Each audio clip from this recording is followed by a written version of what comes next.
Hey everyone, it's Meredith, and for my tech tip that I discovered in the field is Edmodo.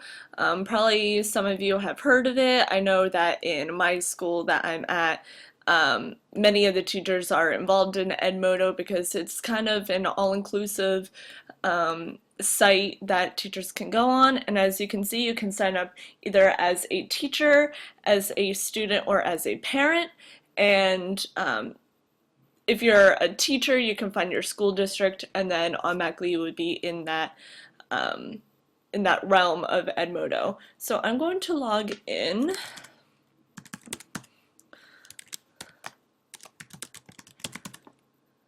and I went under teacher as of now because I think that when I'm in the placement for even longer, I'm going to use it for my classroom as a way to grade. My co-op said I could use hers, but I think might as well get myself started in this way.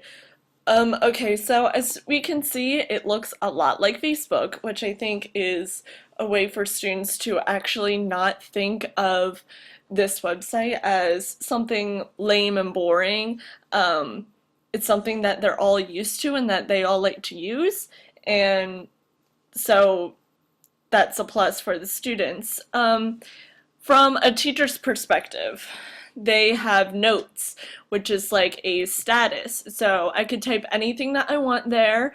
I can hyperlink it. I can put it to the library. I could schedule it so at a specific time, maybe at the end of the day, instead of you having to physically type out the message, you can already have it typed out, and then at the end of the day, once you know all the students are home from school, they can get a little message that pops up and tell them that there's something new in Edmodo.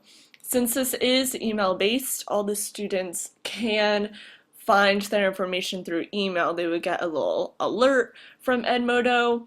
I actually saw this in action. Like I said, my co-op, she uses Edmodo in her classroom, and a student came in on Friday all in a tizzy because she thought that there was a vocab quiz, when in reality my co-op uploaded the vocab quiz, and I will show you that in a little bit. But so it's like a little status here, and what you can do is if you only want this status to go to a certain person, a teacher, or maybe all periods that you teach, you can just select the group. Your groups would be over here, and you just click on what one you want, or you can start typing it in, so it can be like Ms. Seville period 7 or something like that, and then it could only go to that group. I also think that this is like on Facebook, similar to our walls, so to say. Next is an alert. So as you can see, with 140 character maximum, it's kind of like Twitter.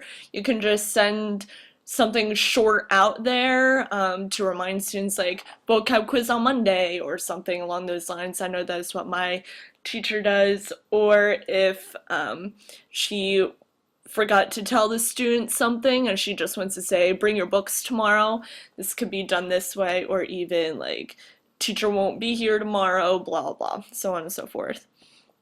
Assignment. Now this is where I think it gets rather interesting and very useful for the classroom. What you can do is you can just type in what the assignment is. So for my classroom, it was like a short story thing, so they would just type in short story, and then you can load the assignment, which would be like the rubric for it or something, and then a time that is due, and then students, then you can send to and then type in the group that you want, or the student, or the teacher, and then see, all connections, all groups, so then it can just go out to everyone so everyone knows about it. And through this, students, I don't know what I just did there, but okay. Students can just send it in. It's like a Dropbox for D2L.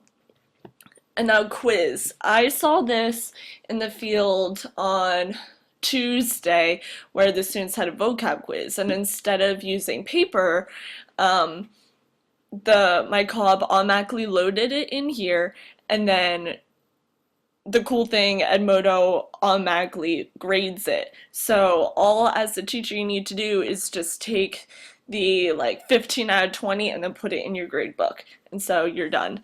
So since I don't have a previous quiz to load, which is just a like drop and carry sort of thing, we can go into create a quiz. And here our options are multiple choice, true and false, short answer, fill in the blank, or matching.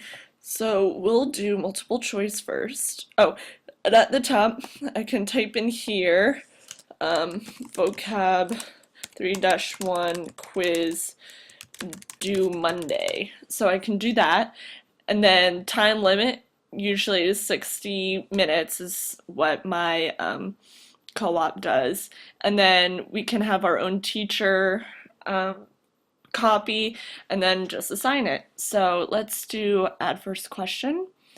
And then you type in the question that you want to put here, or you can attach any links or so on and so forth, and then type in your responses. And then you can even add responses to it, and then just set the correct one, and then you just move on.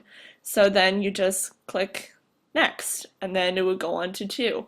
Now, one downfall of this that I noticed in my classroom is a lot of students, they would say, well, I completed all the questions, but there won't be like a check mark when they are done with it. And in that case, it was just everyone was on all at once, so it took a little bit for Edmodo to load up and to recognize it. So all the student had to do was click on the square again and find the right answer, and then there you go. So that's similar for all the quizzes.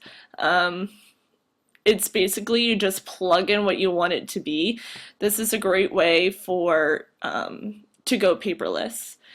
And then polls, which is something that we obviously have discussed in class with its own website. And as you can see here, you just type in the question, put in the 2 answers, or you can add an answer, and then just send it to the community like we talked about before. Well, I talked about before. And then that could be a great way to introduce a topic, or as a pre-assessment or as a post-assessment at the end of the class.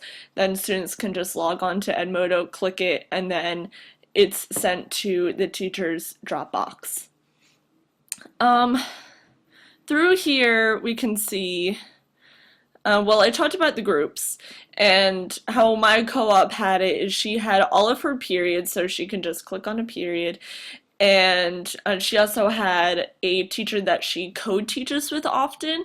She also had her classes there. So what she did is she could go into the other teachers' classes and see their grades, and so she can compare and contrast, like, this class doesn't get it compared to this class, and how can I fix it? So it's a way of self-assessing ourselves. Here's also the Edmodo Planner, which is just like, oh, of course now it's not going to load, which is just a form of calendar that the teachers can use, so that students always are up to task with what is going on. This is especially great for students who missed a class period, and you don't need to get that question of, Mr. or Mrs. So-and-so, I was absent on this day, what do I need to do? Since it will go to their email, they can automatically see any activity that is going on that day. Or the teacher can even message them on here. This cuts down on emailing from both ends and can connect the classes together. I, again, saw this put into action when this was even before placement, but a student saw something that they were talking about in class, and she posted it on Edmodo. And this was a way, so what she did is she just went up here into Note, typed in what she wanted to say, and then she just sent it to either the teacher or the whole class. I know my co-op really liked it when it was sent to the whole class, because then the whole point of that is, just like Facebook, is that everyone can get involved in the discussion. So it doesn't just leave the student and the teacher. Other people can jump in on the conversation, and who knows, maybe the teacher will assign extra bonus points for using Edmodo and thinking of something outside the classroom. And it's much less uptight than we might think that emailing is. Emailing sometimes, you feel like it needs to be done a certain way, versus this way, it can just be more informal. But with that, a negative to this is that sometimes people use social media in the wrong way. And this, I think, is a good way for students to learn how to properly use it, and how we can use the internet for ways of receiving information. And like I said, since a lot of students are already on the internet and using something that looks like this, it would be great. As we scroll down my quote-unquote news feed, we can see all the other teachers that are in the school that I chose. I picked a school back at home, but I can add a school. I can add my placement to it. And so I can see that even through this, teachers can communicate to one another. So since I picked a language arts community, this teacher wants to see if anyone has any experience with Chromebooks, and then I can reply to that with this. So as we can see, the teachers can communicate together, and I can just comment on any of what they want to say, show more replies, and then if Edmodo feels like working, it will just show, there we go, do you have Wi-Fi access for students? We just started using them last week and we love them. And so teachers can also talk within their community, or I can add on to a community, and then we can figure out, we can communicate that way. So teachers can be like, oh, they can send an alert to the teacher saying, sorry, period 5 got out late, please excuse their lateness. And so it's also a great way for teachers to communicate within your community. That's the majority of Edmodo, that what my co-op showed me and what I found out by playing around with this. But if anyone has any questions, feel free to ask. Thanks, bye.